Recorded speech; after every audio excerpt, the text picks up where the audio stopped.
so the strength to weight ratio then becomes handsome. So we can still transport these building materials as we make them, because, for instance, it's 10% lighter than lumber is. So that's a benefit, but it's still quite strong.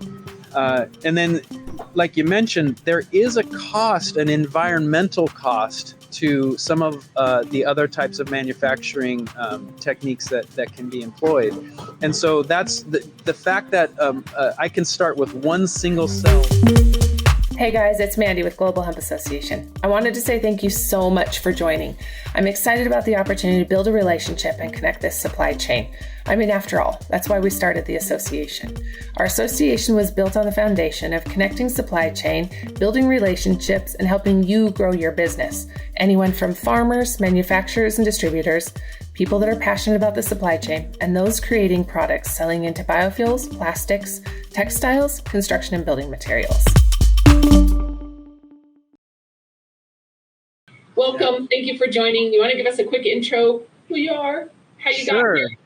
Yeah, it's good to be back and talking with this network. I'm a designer by trade. I design systems, I design things, I design materials, but my true passion is in regenerative design, and that definitely encompasses what hemp embodies. And so I've along the way of my journey of starting this company, I just happened upon a way to create very strong building materials using hemp hurd and mycelium as the matrix phase. And it was one of those things where when I made my discovery, all along in the last 2 years, I've been trying to prove myself wrong, that what I've got is nothing new, it's nothing novel, it's not worth exploring. But then every step of the way, I keep becoming pleasantly surprised that not only is this dog going to hunt, but we need to really get out there and make all the connections we can to keep this the ball moving downfield. And one of the big things for me is, as I mentioned, is I'm a systems designer. And for me, that's why I think GHA is such a wonderful organization, because you guys are thinking all the way from seed to the end use and maybe even beyond, talking about end of life issues and things like that. And so these are all things that are very near and dear to my heart, and that's why I'm excited to be back and talking about hemp and hemp building materials. Oh wait, you might be. Yeah, there we go. Here, I'm muted. It's usually my joke telling everybody else, hey, you're on mute. I hate that. And anyways, I'm really excited to hear about mycelium. It's something that comes up all the time, especially around hemp and what hemp's impact is for mycelium. But real quick, can you tell us what's going on at World Ag Expo? Yeah. What you found, I want to hear all about it. Yeah, and I always joke that I have the brownest thumb ever. I've never been able to I can't even keep air plants alive. So I'm actually in awe of folks that can keep entire, huge 1,000-acre farms green and growing. And so really for me, coming to this is really part of the listening that I'd like to do to make those connections with the farmers, because I firmly believe that it's the family farm that's going to help move us forward, actually. And so being here at the World Ag Expo, what's neat is that I go into the dairy section, and I'm in there walking through, and I'm seeing devices going, ooh, that could be useful for my process. That could be useful for my process. So it's really making those connections on the technology side and realizing that there are already existing farm implementations that can be, adjusted for my process. And then there's just this great contingent of hemp farmers and processors here that's been wonderful to get to know. I live in California, and I am very ashamed to say that up until yesterday, I had not connected with anybody with the California Hemp Association. But we remedied that yesterday, and so that's been probably the best part of this, is really making those face-to-face connections. I've talked to a lot of these folks through Zoom calls and whatnot over the last couple of years. But man, I tell you, there's nothing like just seeing somebody face to face and shaking their hand and just saying, hey, how's it going? And so that's been probably the best part of this whole thing. Oh, I completely agree with you. But it has been really fun building a relationship. And then when you get face to face, it just sparks and moves things so much faster, right? It like cements the relationship. And I'm super, super excited. I'm actually, Joanne just made a comment right here. We're sponsoring the WAFBA Award of Excellence for NOCO this year with the whole purpose of, you know, we've built this big network and now we have an opportunity to elevate the market, bring people together, create those discussions. And so I'm so excited. So please, if anybody's listening, go sign up. Also, I'll see, Joanne, will you do me a favor? I think you're still listening. If you are, let's share the link to register, or not to register, sorry, to nominate, because you can get on and nominate. Oh, she put it right on there.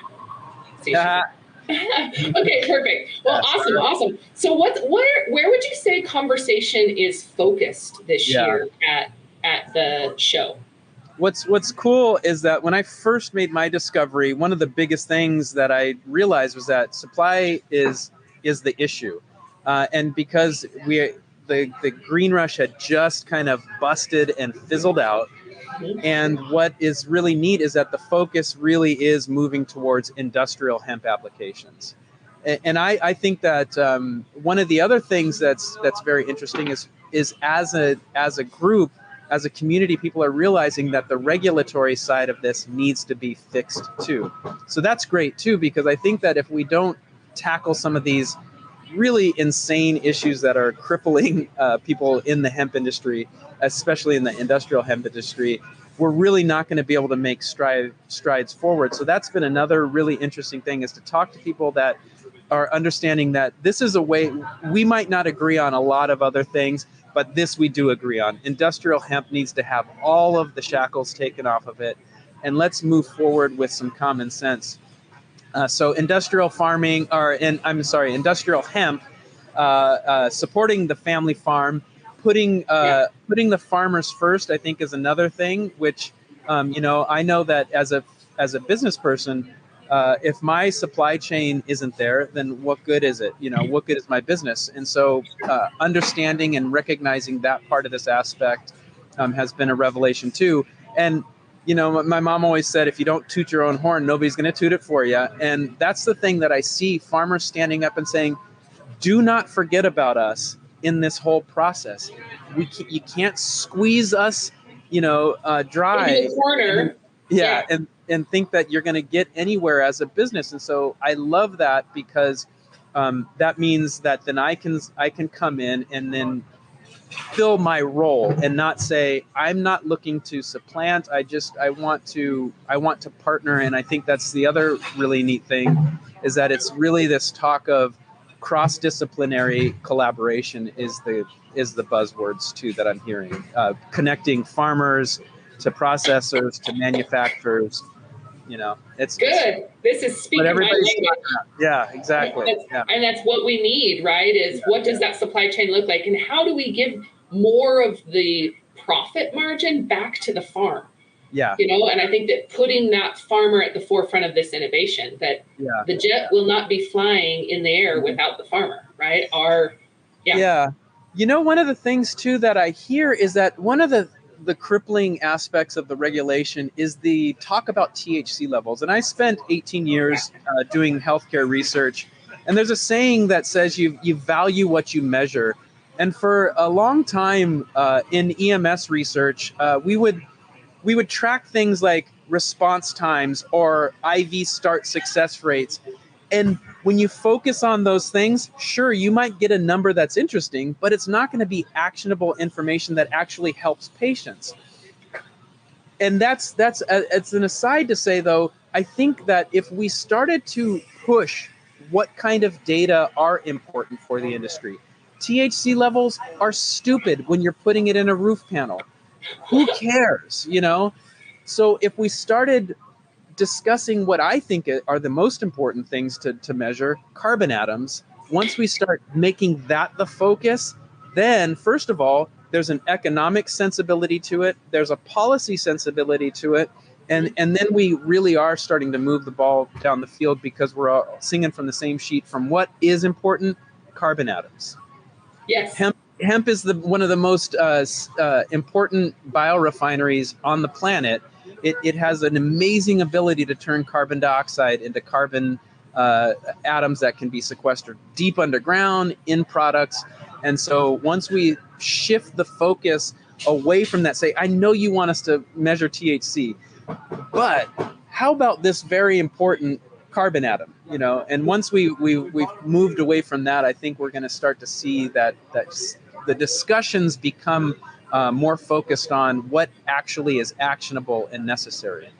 Yes. So, well, and with the grants that are coming in from the government, right? Hemp is specifically being called out to address this.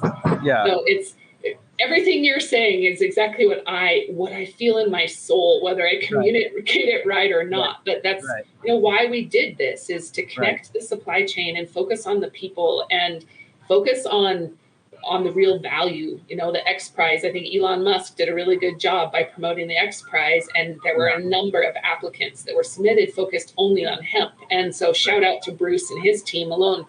Okay. Yeah.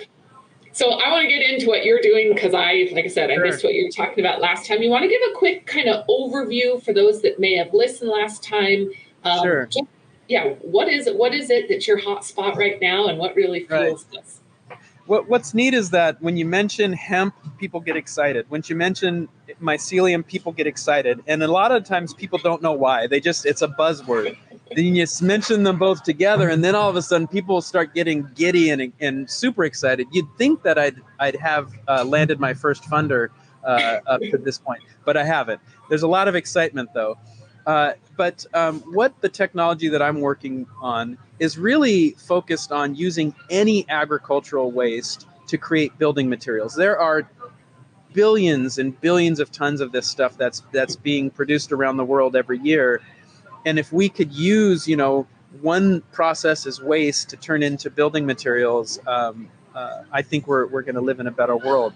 My focus has always been on looking at ways to supplant lumber in the built environment. Lumber is fantastic. I'm a woodworker myself, but trees are just really efficient at what they do when they're in the ground.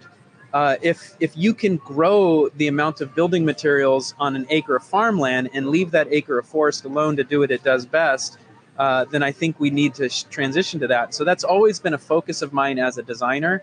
And I thought that my research and development into finding that structural capability was going to take a lot longer than it ended up taking me. It ended up taking me 2 weeks of initial development to find out. And it was based on a mistake that I made in the lab, actually. Isn't that funny how that always happens? The best, yes. Yeah, the best ideas are ones that you didn't even see coming. And so when I did make the discovery, there was a few things that happened. One, I was using hemp hurd as the substrate, and two, using a fungal organism meant that I had to sort of reverse engineer that mistake that I made to understand better what I was doing. Through that process and refining our formulation, what we found is that by using the self-replicating organism of mycelium and a material like hemp hurd, which is the end of the line, you know, product from the hemp plant, by using that agricultural waste, we're able to grow building materials that are structurally sound. We don't need to add industrial pressure to it. We don't need to add adhesives to it. The biology is what does all the work for us. And so right now what we've been doing is focusing on refining that process even further so that we can work towards scalability.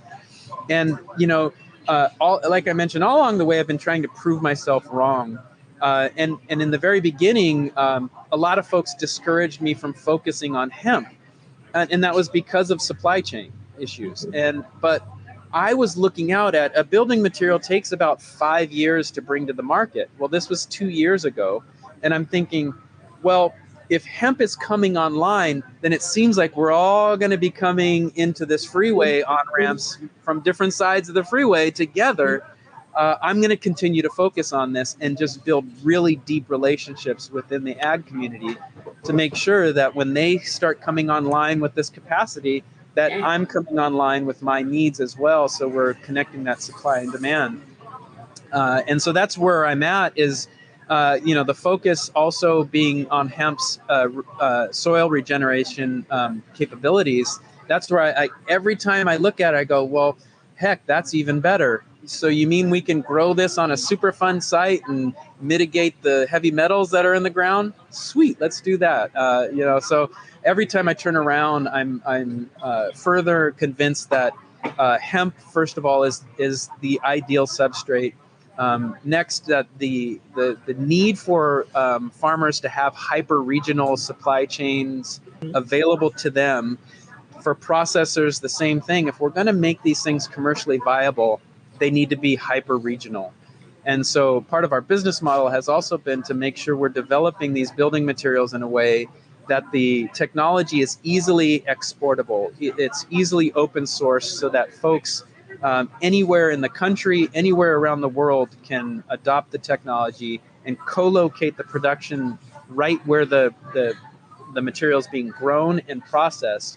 Because if we can do that and almost eliminate the supply chain length segments, and then using a self-replicating organism to hold everything together, well, heck, I challenge anybody to find a building material that's going to have a better embodied carbon profile than one grown on a farm and transported no more than 70 miles to a processing facility and turned into a building material, with very little effort.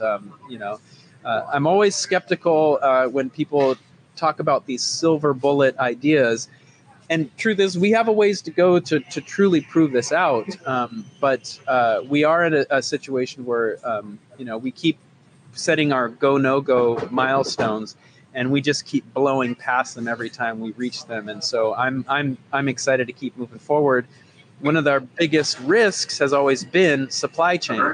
And I tell you, I'm not scared about that. Every time I make connections with farmers, I realize, all right, you guys are ready to go. I need to do my job and make sure that I'm ready to go at the same time. So we've got to figure out our genetics and our seeds so that we can scale, right? So it can be really scaled up, and right. But it has to be done side by side with the work you're doing, because like you said, then we'll come right to it. Right. They're doing the Pledge of Allegiance right now, so I hope it's not too loud. Perfect. Okay, good. Okay, good. It's perfect. Yeah. Okay, yeah. I feel like I should respect. I know, huh? Yeah. Well, yeah, we might as well, huh?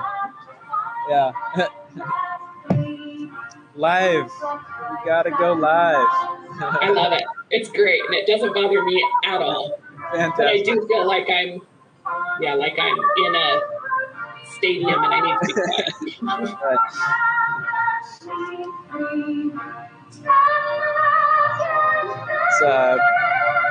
It's still going on. Too bad it's not live, really. Too bad somebody isn't really singing it for us. Yeah, I think so.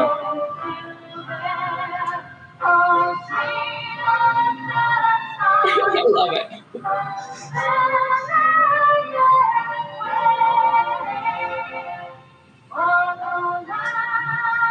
We're almost there.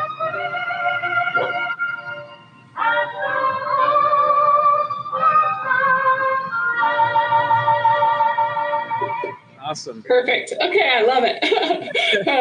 Jeanette, I agree. It was great. Okay, well, this is awesome. Lots of good questions.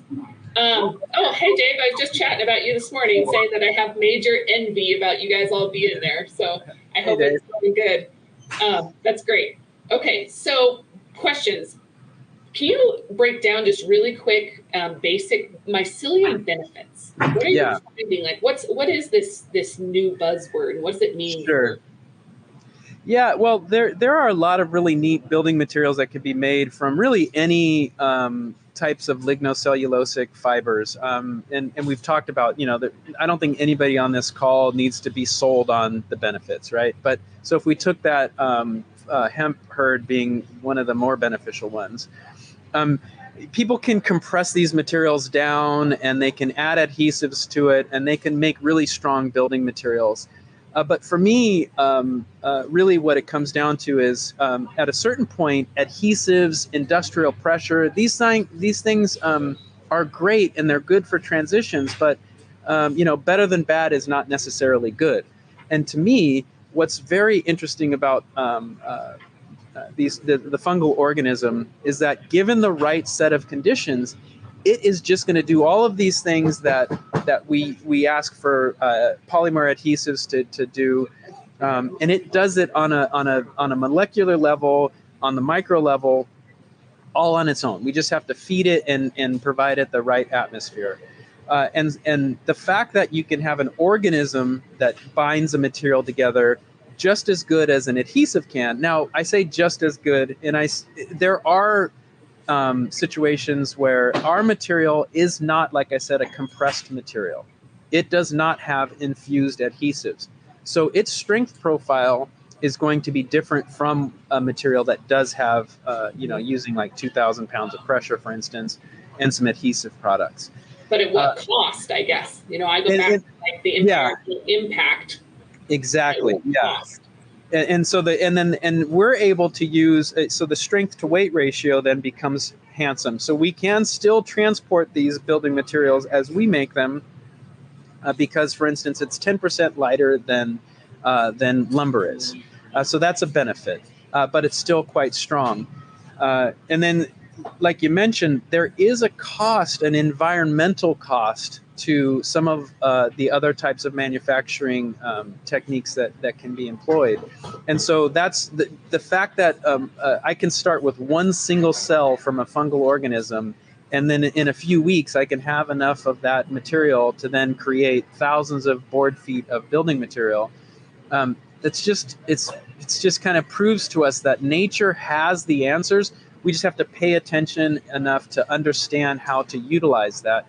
I don't want to make this like a Wizard of Oz thing, like it's going to solve all of our problems. They just may well, but if we only focus on those things that we know to be true based on the science, then we're in good shape. And the part of the real wonder of what mycelium can do, especially with hemp-based biocomposites, is that they go through and they coat and they bind all of these materials together in a way that allows us to just eliminate things like pressure and adhesives. And I get really excited about simple biological biomimicry type of processes that, from a business model standpoint, if I was to go and pitch to an investor my building material using a resource that can grow in 90 days with an organism that self-replicates, they're going to be like, okay, interesting, let's talk more. But say we didn't know anything about using timber in the built environment, and I came to them that same meeting as somebody saying, hey, look, I'm going to cut down a bunch of trees and I'm going to waste 65% of it, in the field. And they're going to say, wait, hold on, stop. Wait, what? You're going to waste 65% of the raw material that you need to use? And then I'd have a lot harder time making that case for a business. Or that it takes how many years to regrow once we're done. So then once the supply is gone, we've got 20 plus 30 years. Right. And like I said, it really does come down to a land use issue. And so if we can find ways to do things on an acre of farmland that are more efficient, and our current calculations show that we can grow 6.5 times more building material in the same space of time that it takes an acre of forest to grow lumber, then I think that's a no-brainer. And then again, 6.5 times for lumber? Yeah, so if we were just to say a comparison between a 2x4 and the material that I make. Yeah. And one of the terms that they use is the 1,000 board foot, or MBF is the term for that. So you can create 6.5 times more board feet of material on an acre of farmland growing hemp than you can in an acre of forest. And that's using quite conservative numbers too.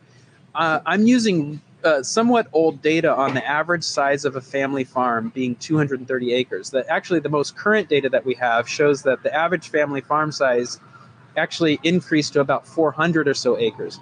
But using even a more conservative number of 230 acres, I'm still using that as the basis. Even using that smaller number, 6.5 times more material can be grown on an acre of farmland. And that's also using the conservative yield of 3 tons per acre.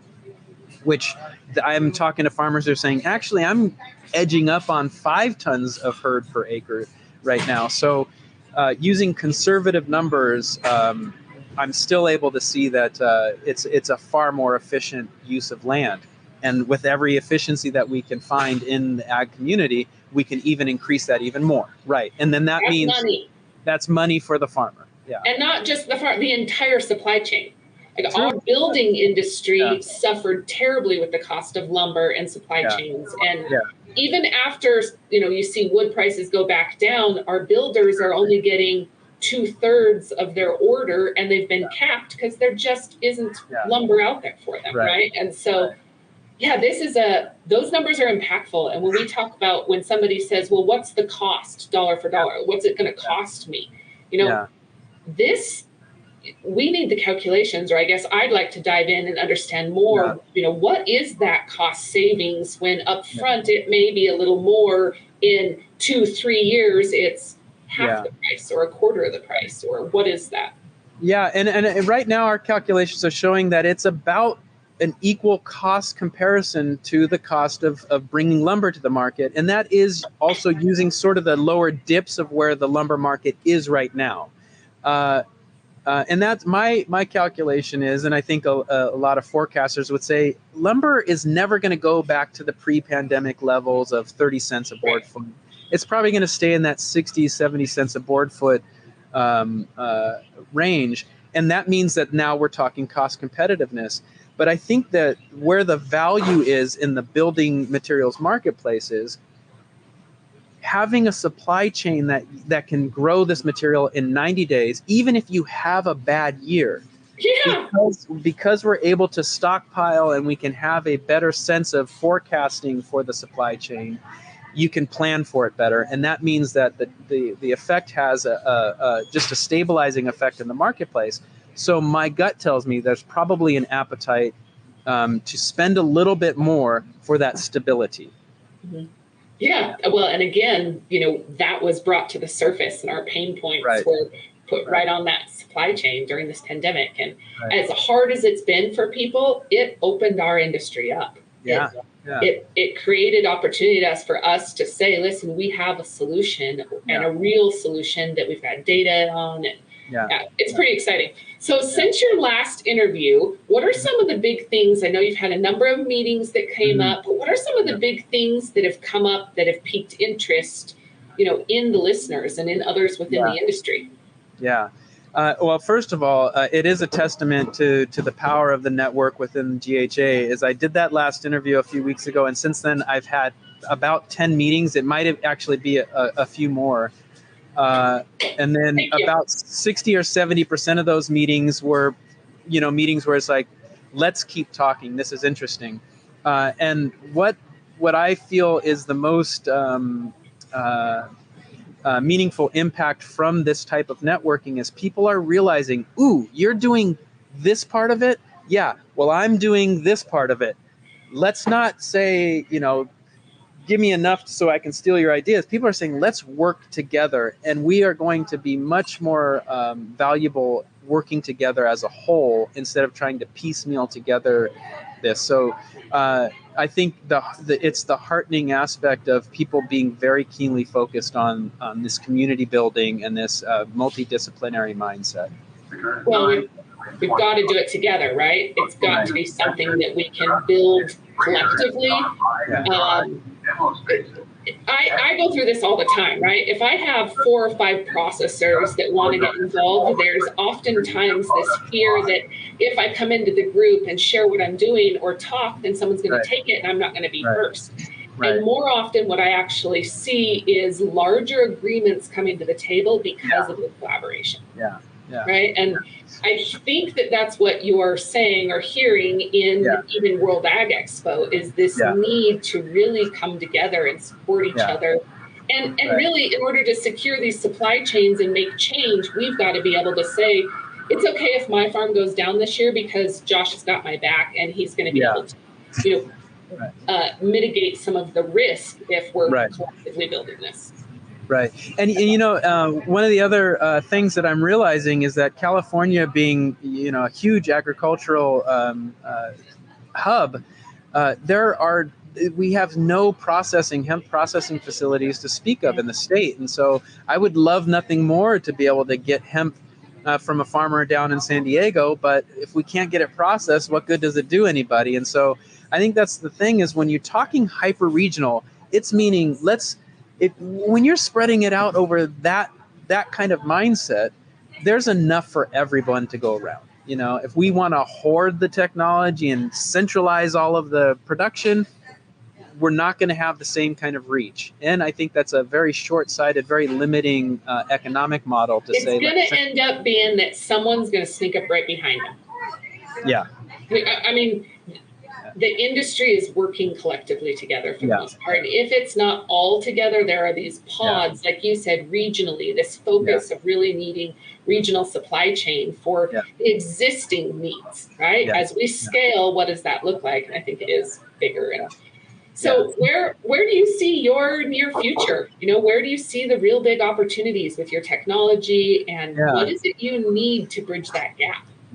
Yeah, well, capital is key. And that's something that I'm finding a lot of folks in the space are looking at. Even people who have really great processing technology, they are at the point where, sure, they can make a few machines for themselves, but scaling is always the key. So the next big thing for us is moving from the bench prototypes to these demo structure sizes, and then continuing down the certifications and standards road. I mentioned the long 5-year process to bring a building material to market. We really need to put our head down and keep doing that standards and certifications, testing and development. Concurrently, though, we want to continue to work with processors and farmers to work on the specs that we're going to need to create the best materials. We have an idea of what's working now, but there's so much more to develop with that. And then another concurrent track is going to be then actually working with builders to create demo structures, maybe not whole houses from this, but if somebody's making a hempcrete structure, we can make one section of that wall with my building material in it. So it's finding those next folks who want to partner with actually putting some of these projects on the ground is next step for us. Okay, so there's a group that comes right to the top of my mind. We've been on a couple of podcasts with them. They're really focused on disrupting the existing building industry, and Dave Cooper broadcasts live all the time. But him and Forward Consulting, they're perfect connections for you. I'll make a connections. I actually was just on the phone with Mike yesterday, but they've got great resources for distribution and demo sites. They've worked with and met with a number of different people. And I think Gene Lotus and Ray, who host the Clubhouse on Thursdays, they are from Hemp Builder Magazine and Hemp Builders Network. They are also participating, I think, in March. But I would love to see if you could get on and present kind of what you're doing also to them. And fantastic. There is. It's that distribution piece that's pretty awesome.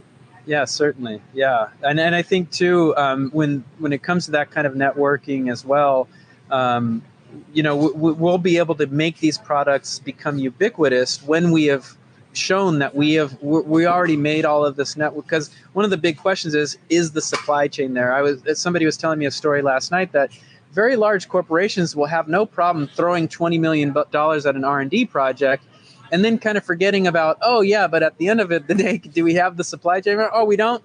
And then they just, write it off. $20 million goes like that. Well, I'm thinking, geez, you give me $20 million, I'm going to do a lot more than just figure out, that's not going to work, And so I think that if we come together and solve a lot of these, solve for X, in many different ways, then we'll be able to convince the Simpson Strong Ties, the Johnson Manvilles of the world, the Owens Cornings of the world, that they probably should be looking in a different direction to survive the 21st century themselves as a business.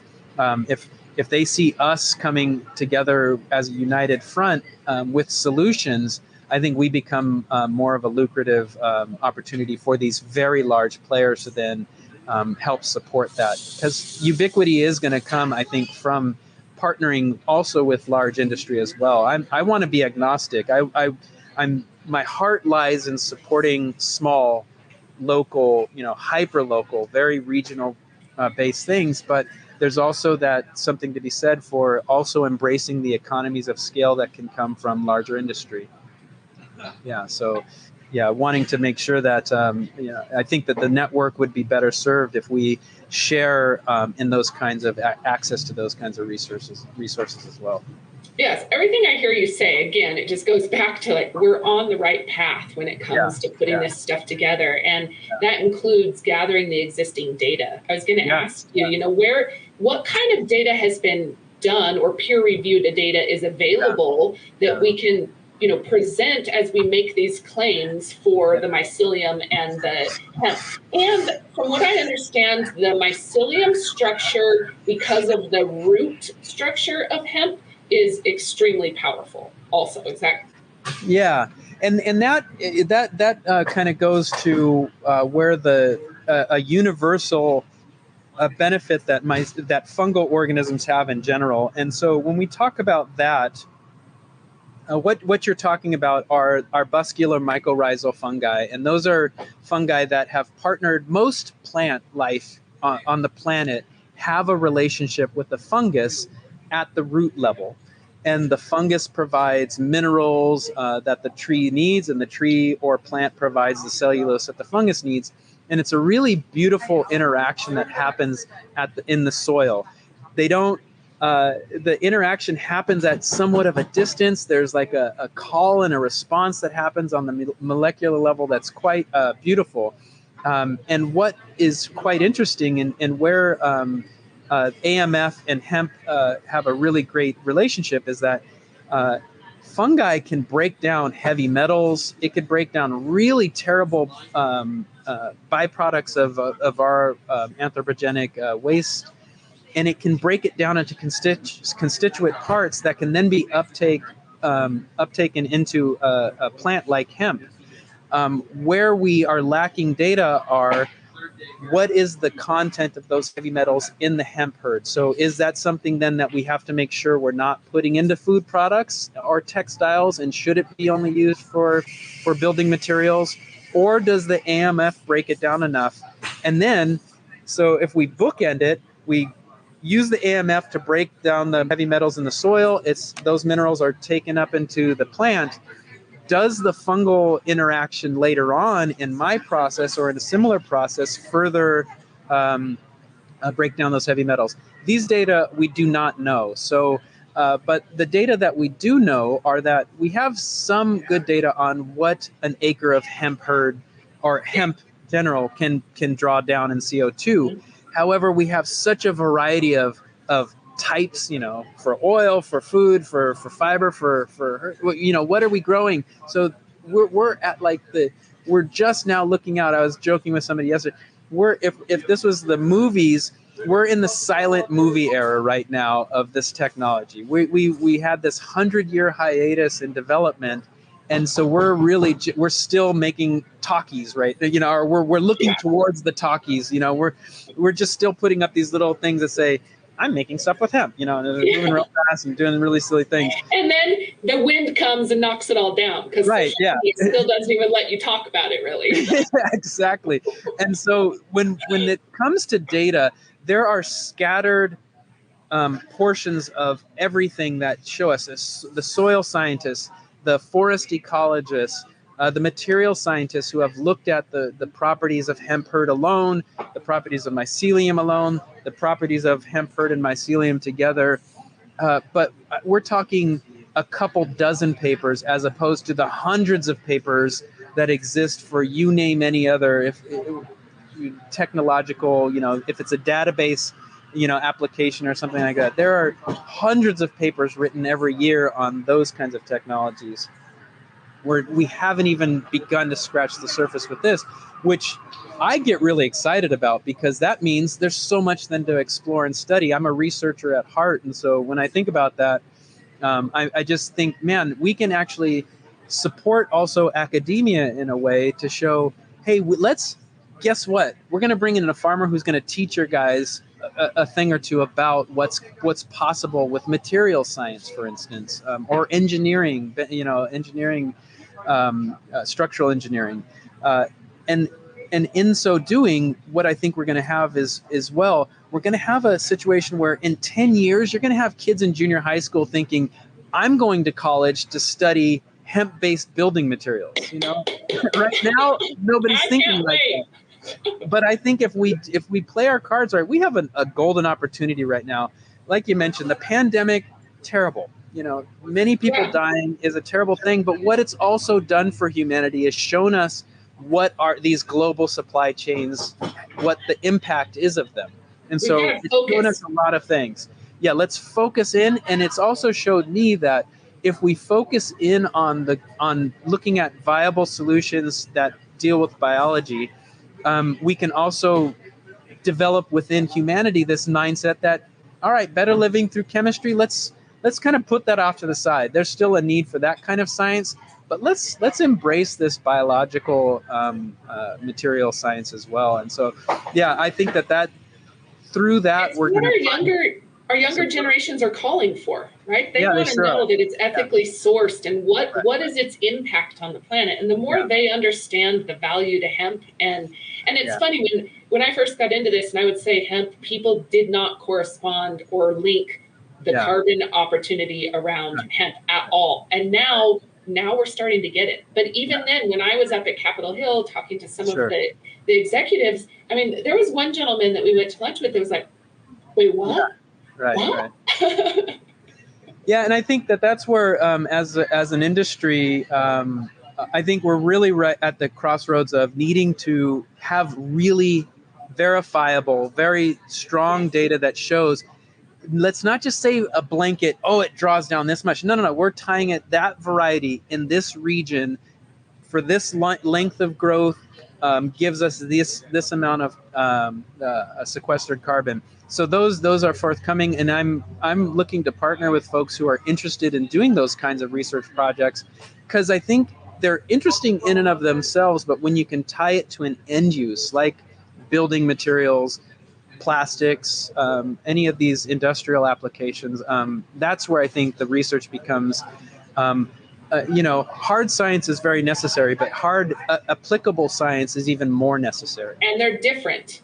Yeah. They're very different. It's the same thing as like, I talk a lot about our research trials that we're doing. Research trials and farm trials are different, right? They gather different data for different purposes, both extremely important.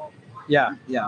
And then when we start to apply that science to things that people can see in their everyday lives, even if it's economy. So one of the things I like to point out is that from a social justice standpoint,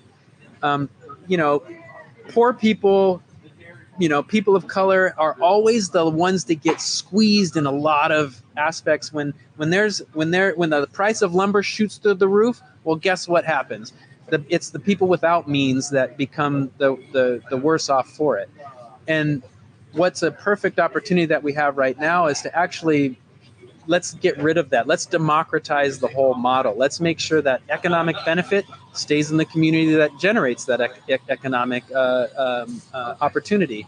And so that's another aspect that I think is very exciting, is that it's really hard from a policy standpoint to say, yeah, I hear you on hemp, but I really don't want that economy for my constituents. I mean, that person would be voted out right away, And instead, if they were able to see, we can show them numbers, or we can show them the benefit and say, now how about it? Can you support this now?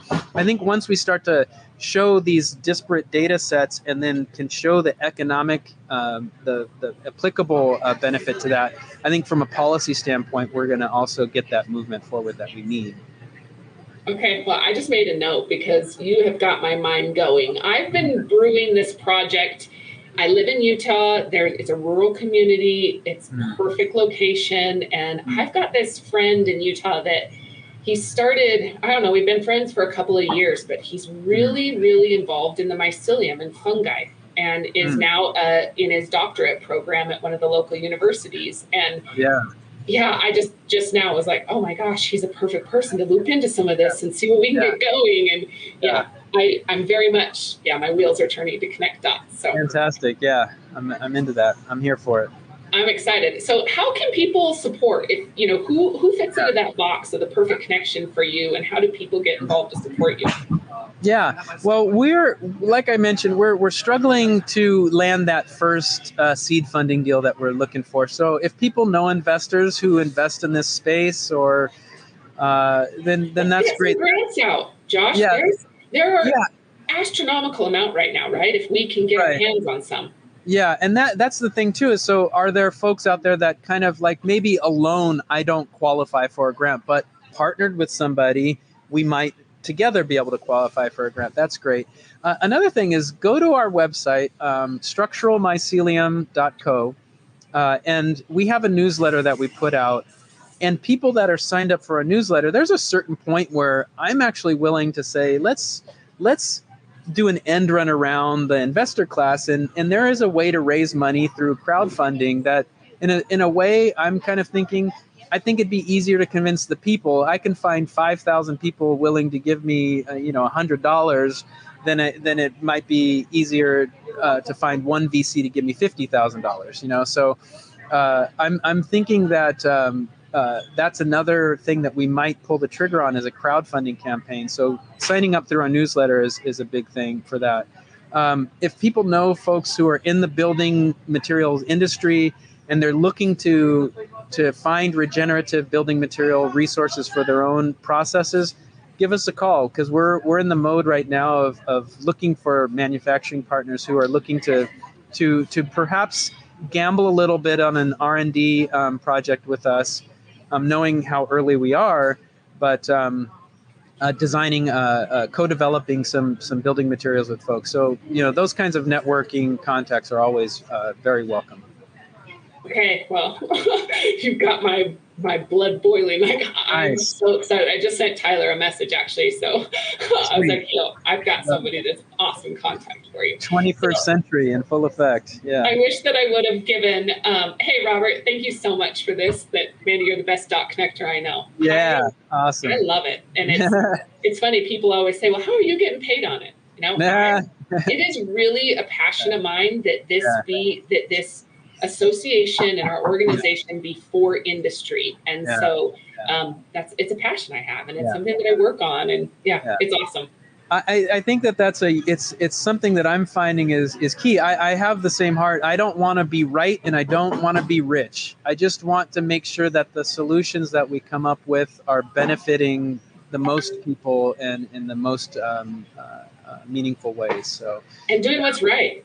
It's exactly. Really doing what's right. That's awesome. I had a message here to connect with Joanne. For those of you that don't know Joanne or Kayla that are on our team, I highly encourage reaching out to them. They are rock stars. If you think I'm well connected or good at connecting dots, they're better than I am at it. So I'm really lucky to have them.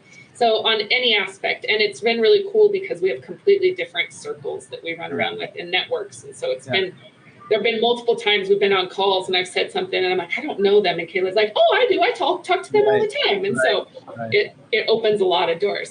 There were a couple of questions on here. And one, I'm not sure I understand. Adam, is any chance of refractory hemp lumber? I wish I don't understand what the question is. Perhaps Adam can clarify that question. If you're still on, Adam, chime in and I'm happy to pull it back up. And then somebody else, Christina, said, I'm deeply interested in those EC numbers. Gosh, and EC, the term EC, if we could get a clarification on that. Okay. I don't know either, so that's why I waited. Okay, well, let us know if you guys are still listening. And shout out to those that did join today. If you are still on, please let us know that you're here. We're really excited to give you a shout out. Ray, Joanne, thank you very much. Jeanette, of course, Dave Camby. Have you ran into Dave at all while you've been down there? We finally got to meet. Dave and I have been talking on the phone so much that I feel like I could leave my dog for a week and he'd be able to dog sit for me. But it's really great to have met him face to face because me and him, we think with the same brain, it feels like. So he's a good, and he connected us. So I've got to give props, brought it back where it's due. So birds of the feather flock together, right? It's really interesting. I actually, the connection with Dave Canby and John Bradley, who I'm also connected with, was a very, very random chance encounter at a gas station with the Hemp Black. The Hemp Black crew was at a gas station in San Diego, and I saw the truck and I thought, I need to talk to them. And I almost didn't do it. And had I not, I wouldn't be here right now. I wouldn't know Dave Canby right now. I wouldn't know, there's so many people that I've met along the way here that's like, golly, I'm so glad I had the nerve to go and talk to those guys while they were filling up their gas tank. That one chance encounter has been made a huge difference here. I love it. I love it. I love it. Well, I would love samples. Do you have any type of demo or sample? And are you going to be at NOCO where we could, I don't know if Dave's going to be there. I haven't looked at the list. Kayla's really involved with that, but. Yeah. I am very much trying to get to NOCO, and we will have more samples available. All the samples that we've made to date have all been crushed or been sent out to other folks. But we're currently about to start to churn out a lot more, and I'll be bringing a lot of samples to NOCO. Good. Okay. Yeah. Well, good. I'm glad Dave's listening. It's not very often I talk about people and they get to hear me. So. No, that's great. Great. Okay. Well, I would love to connect with you at NOCO. If you're going to be there, I'd love to have you at our awards banquet. I'll scroll back up and just remind people, be sure that you send your nominations in about who you think deserves awards. Adam and Aaron, we've got a group of people. They're building these awesome, tall, they're about 1 foot tall awards that are made of hemp. And we went after awards like carbon sequestration and leadership and women in agriculture and most innovative product. But really to focus on this big picture about what hemp is outside of the cannabinoids, or just, I shouldn't say just cannabinoids, but the cannabinoid market, right? Yeah. So. Yeah, by hook or by crook, I'm going to get out there to that somewhere. If I have to start walking today, I'm gonna get out there. Yeah. But you let me know and I'll help you out. Yeah, all right. We will round up our community and come find our people. Fantastic. That's awesome. Awesome. So real quick, you had mentioned remediation. How much, what do we know really about the remediation? What data is out there? And are you familiar with PFAS? So PFAS, you're talking about the chemical PFAS, right? That is really terrible, very pervasive in our environment. So I'm very, very familiar with that. And Dr. Arlene Bloom, the one who brought our attention to these terrible things many years ago, I had the opportunity to see her talk in a group of about 15 industrial designers, got to sit in a room with her.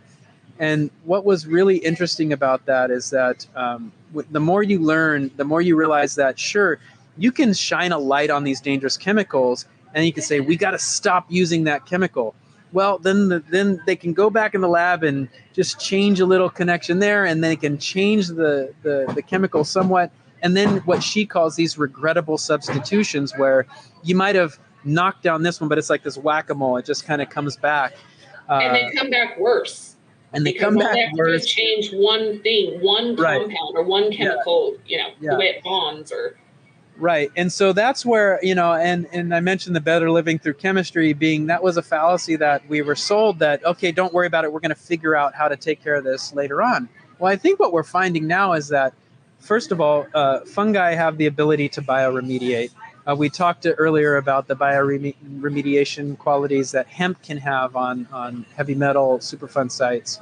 But these are things that are really in the early on stages that we've done a few of these studies, but we need to keep, improving on the studies and improving on the technology. And I think that there's a huge opportunity there for both hemp and for fungi to make an impact. We have these Superfund sites all over the country, around the world, quite frankly, that if we can figure out a way to farm on these terrible sites that we thought were going to be toxic and unusable for thousands of years, what if we can use an organism to clean them up in 20, 30 years?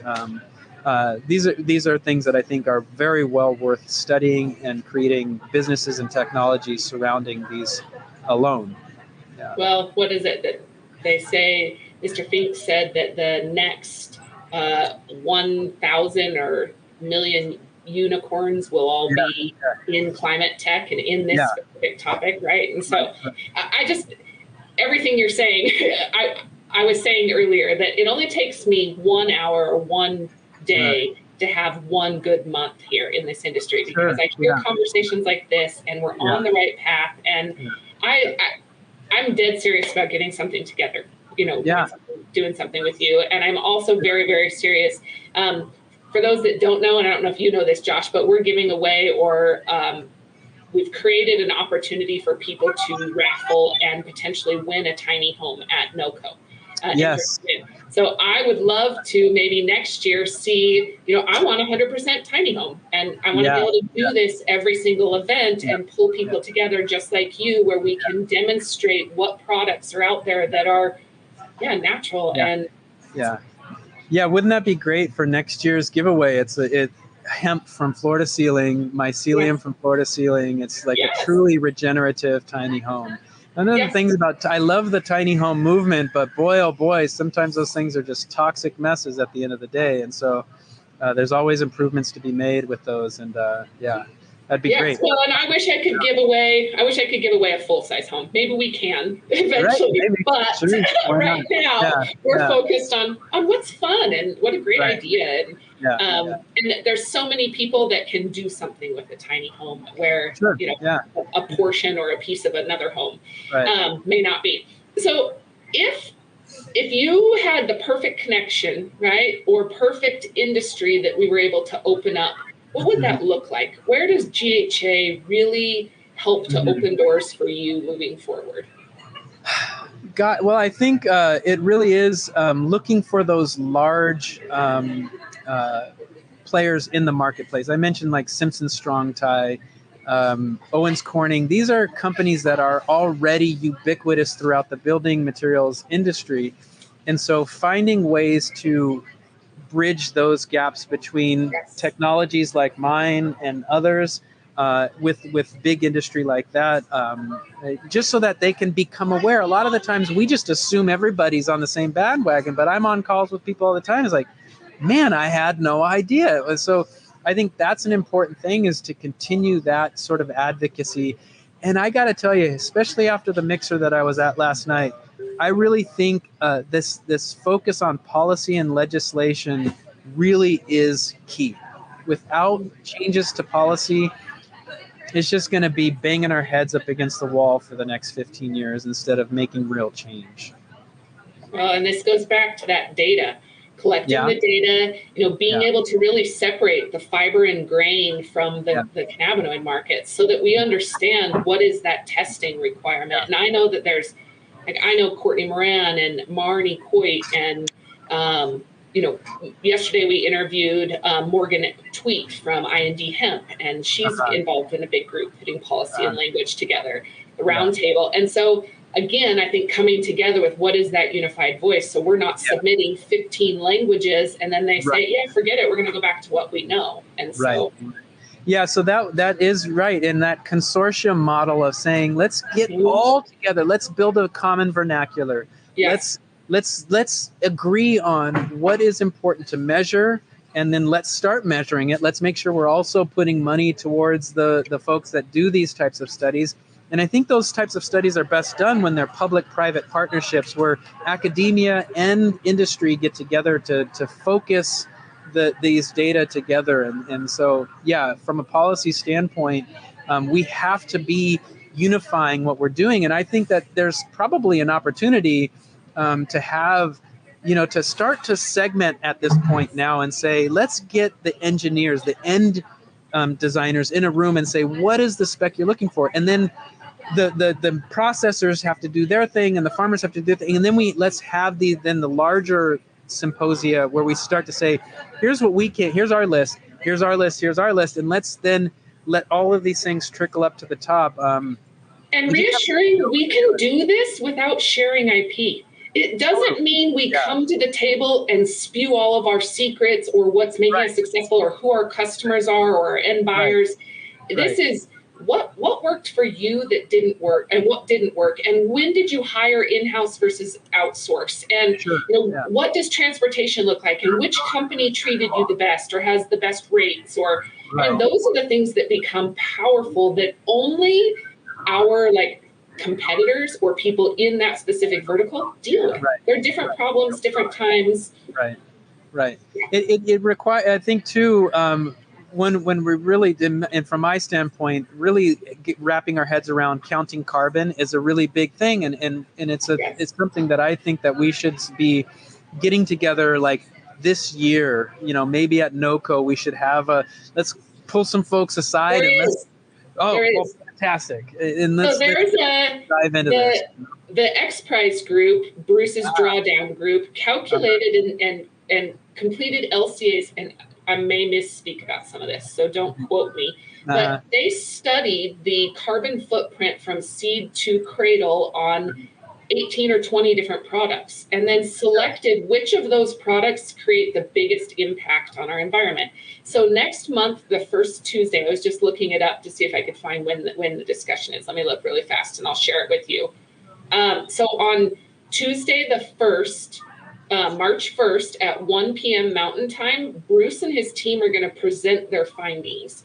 And it's exactly this. They're also doing this at NOCO. There'll be a full panel where they'll open up for discussion and conversation and share their peer-reviewed data on these different processes. Because again, the impact we have collectively in our industry to impact the carbon footprint is far outweighs any other industry. It may not outweigh one product, but collectively, we knock it out of the park. Right. Yeah, that's the thing is a lot of people look at mine and they say, well, that doesn't seem like that big of an impact. It's yes, but the more support there is within this industry, the hemp industry and specifically, the more that these solutions become real. And then, we're going to really start to compile these gigaton-sized reductions in carbon in the atmosphere. Yeah. Yep, we got it. And it's pretty exciting because it's cool, too. Our farmers can take a piece of this. This really is back to where our farm, right? And understanding, my heart goes out to companies this year that are looking to recruit farmers because we are seeing the difference in when other commodities hit all-time highs, how that affects us bringing a new crop in. And so making sure our farmers are taken care of and building relationships with them. Yeah. When we're not trying to squeeze blood from a turnip from the supply chain, you can actually leave the money where it belongs. The people that are doing the real hard work. That's how circular economies, in my opinion, work best, is when the people who are doing a lot of the heavy lifting actually, see the benefit and they're not treated like they're just some kind of expendable part of the system, and instead being treated like you are an invaluable, absolutely necessary part of the system. So. And they are. It's not a matter of treating them. We will not have this industry. Our jet fuel, our biofuels, our biochar, our mycelium products will not exist if we do not take care of them. Yeah. And the fantastic thing is none of the technology that I've looked at supplants our food supply, which is the other enormous thing that these folks are doing for humanity, is growing the food that we need. And none of it has to supplant that they can add on to the amount of heroic efforts that they're providing for humanity and growing food. And let's grow materials as well. Let's high five all over the place for that. Okay, well, we're here at an hour. I could keep talking to you. I can't wait to see you in NOCO. Yeah. Be sure you get your ticket. It is a formal dinner, everybody. It's a formal dinner, and that was definitely somebody this last week said, well, I'm not dressing formal. And I said, well, it's business casual, so you'll be fine. And we're wearing hats and t-shirts. So it's industry formal. Okay, got it. It is formal. Okay. I will be in a gown. And so will some of our team. And so, it will be fun, but an awesome opportunity. And then let's touch base here pretty soon. Like I said, I'd love to connect you to Tyler. I'd love to continue this conversation and see what we can do. And then shout out to all of our members. Thank you very, very much for joining and participating. It's definitely what keeps us going. We have seed trials that we are fundraising for. So if you have companies that you're working with that are concerned about supply chain and the scalability, this is a real opportunity, and it lends greatly to the opportunity to add data behind our language that we can submit to the Farm Bill. And then also collecting data. GHA is working really hard to gather existing peer-reviewed data so that we can put behind claims. So if you have any, we'd love to add them to our database, and so that we can start really creating that consumer demand campaign that runs, again, side by side your businesses, so that this is less of a concern. So anyways, Josh, I appreciate you again. Thank you. Thank you for everybody that joined. If you have any questions, reach out to either Joanna or I, and we'll see you at NOCO. Yeah, see you soon. Bye, Mandi. Hey,